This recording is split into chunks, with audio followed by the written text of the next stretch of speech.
সুপ্রিয় শিক্ষার্থী বন্ধুরা, সবাই কেমন আছো? আশা করি সবাই ভালো আছো। আজকে আমি ষষ্ঠ শ্রেণীর টেন্স নিয়ে আলোচনা করব। গত পর্বে আমরা প্রেজেন্ট টেন্সের সবগুলো নিয়ে আলোচনা করেছিলাম। আজকে আমরা ফার্স্ট টেন্সের যে 4টি রূপ আছে সেই 4টি রূপ নিয়ে আলোচনা করব। আশা করি তোমরা সম্পূর্ণ ভিডিওটি দেখবে এবং আমার টপিকটি বোঝার চেষ্টা করবে। তো চলো আমরা দেরি না করে আমরা মূল টপিকে চলে যাই। First indefinite tense. তুমি যখন এসেছিলে কোথায় ছিলাম আমি। ফার্স্ট ইনডিফিনিট টেন্স হয় এমন থাকলে জানি। রূপান্তরে ক্রিয়াটির ফার্স্ট ফর্ম হয়। ক্রিয়া শেষে যদি দেখি ছিলাম ছিল রয়। বন্ধুরা, তোমরা ছড়াটি মুখস্থ করবে। সংজ্ঞা: অতীতকালে সাধারণভাবে কোনো কাজ হয়েছিল বোঝালে ফার্স্ট ইনডিফিনিট টেন্স ব্যবহৃত হয়। অতীতকালে সাধারণভাবে কোনো কাজ হয়েছিল বোঝালে ফার্স্ট ইনডিফিনিট টেন্স হয়।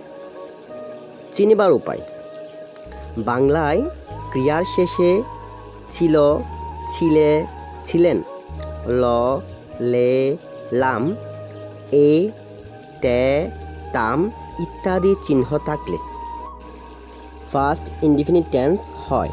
যেমন মিতা বাড়ি চলে গেল, মিতা ওয়েন্ট হোম। তোমরা গতকাল একটি সাপ মেরেছিলে, you killed a snake yesterday. গঠন প্রণালী: সাবজেক্ট ভার্বের ফার্স্ট ফর্ম, এরপর অবজেক্ট হবে। অর্থাৎ ফার্স্ট ইনডিফিনিট টেন্সে মূল ভার্বটি বি2 অথবা ফার্স্ট ফর্ম হবে। ফার্স্ট কন্টিনিউয়াস টেন্স: তুমি তখন যাইতেছিলে, আসতেছিলাম আমি। ফার্স্ট কন্টিনিউয়াস টেন্স জানবে এমন শুনি। অয়ার হবে তুমি থাকলে আরও বেশি জনে, আমি থাকলে ওয়াস হবে আর একজনে। ক্রিয়া শেষে আইএনজি হলো না খো ভাই, অনেক কথার মাঝে আমি এটা বলি তাই। তোমরা পারলে এটা স্ক্রিনশট করবে। এবার চলো আমরা সংজ্ঞাটা শিখি। অতীতকালে কোনো কাজ চলতেছিল বোঝাইতে ফার্স্ট কন্টিনিউয়াস টেন্স হয়। মানে কোনো কাজ অতীতে চলছিল এরকম বোঝালে আমরা জানি সেটি ফার্স্ট কন্টিনিউয়াস টেন্স হয়। চিনার উপায়: বাংলা ক্রিয়ার শেষে তেছিলাম, তেছিলে, তেছিল ইত্যাদি থাকে। যেমন আমি একটি উপন্যাস পড়তেছিলাম, I was reading a novel.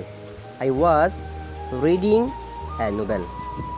গঠন প্রণালী: প্রথমেই সাবজেক্ট থাকবে, তারপরেই ওয়াজ বা ওয়ার ব্যবহার করতে হবে, এরপরে মূল ভার্বের সাথে আইএনজি যুক্ত করতে হবে। বন্ধুরা, তোমরা মনে রাখবে যতগুলো কন্টিনিউয়াস টেন্স আছে প্রতিটার মূল ভার্বের সাথে আমাদেরকে আইএনজি যোগ করতে হয়, এটা মনে রাখবে। তাহলে আমি আবার বলছি, প্রথমে সাবজেক্ট অনুসারে আমাদেরকে ওয়াজ বা ওয়ার ব্যবহার করতে হবে এবং মূল ভার্বের সাথে অবশ্যই আমাদেরকে আইএনজি যোগ করতে হবে। ফার্স্ট পারফেক্ট টেন্স: অতীতকালে দুটো কাজ একসাথে ঘটে ফার্স্ট পারফেক্ট টেন্স সেটা জানবেই বটে। যে কাজটা আগে হয় হ্যাড তার আগে মূল ক্রিয়া পার্টিসিপল দিবে তার সাথে, পরে যেটা ঘটে তার ফার্স্ট ফর্ম হয়। এই কথাটা জানলে তুমি জিতবে নিশ্চয়। তোমরা ছড়াতে চাইলে স্ক্রিনশট করতে পারো। এবার আমরা ফার্স্ট পারফেক্ট টেন্সের সংজ্ঞাটা শিখি। অতীতকালে কোনো কাজ সমাপ্ত হইয়াছে বোঝাইতে ফার্স্ট পারফেক্ট টেন্স ব্যবহৃত হয়। তবে দুইটি অতীতের মধ্যে যে কাজটি বেশি অতীত সেই কাজটি ফার্স্ট পারফেক্ট এবং অপরটি ফার্স্ট ইনডিফিনিট টেন্সে ব্যবহৃত হয়। আমি আবার বলছি, অতীতকালে কোনো কাজ সমাপ্ত হইয়াছে বোঝাইতে ফার্স্ট পারফেক্ট টেন্স ব্যবহৃত হয়। তবে দুইটি অতীতের মধ্যে যে কাজটি বেশি অতীত সেই কাজটি ফার্স্ট পারফেক্ট এবং অপর কাজটি ফার্স্ট ইনডিফিনিট টেন্সে ব্যবহৃত হয়। যেমন the hunter had killed the deer, I had completed my work before you come. এখানে কামটা হয়ে যাবে কেম, নট কাম। এখানে আনসারটা এখানে ভুল হয়েছে। We went there after the rain had stopped.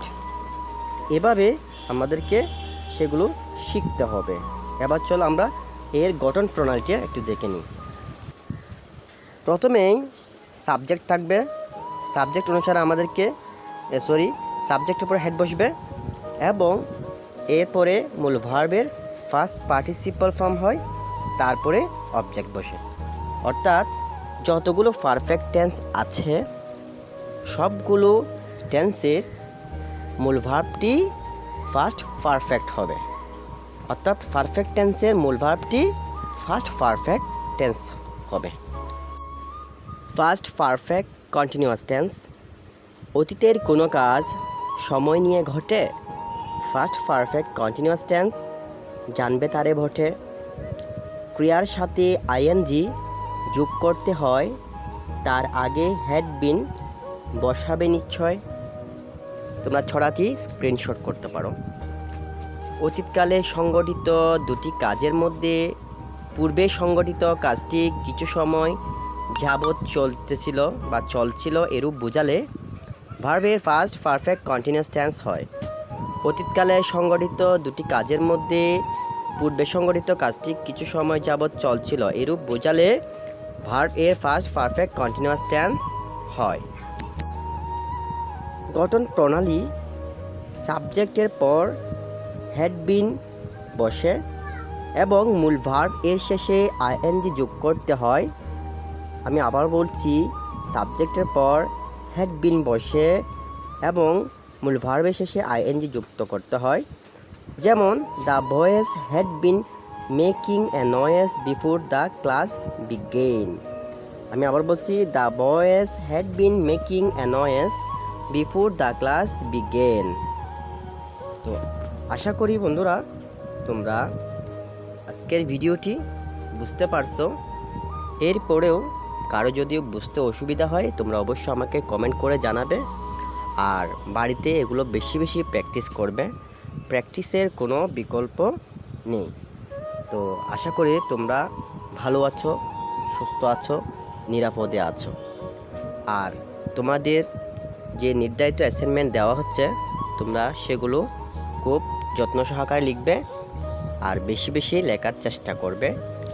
আজকের মতো তাহলেই এখানেই সমাপ্ত করছি। আল্লাহ হাফেজ।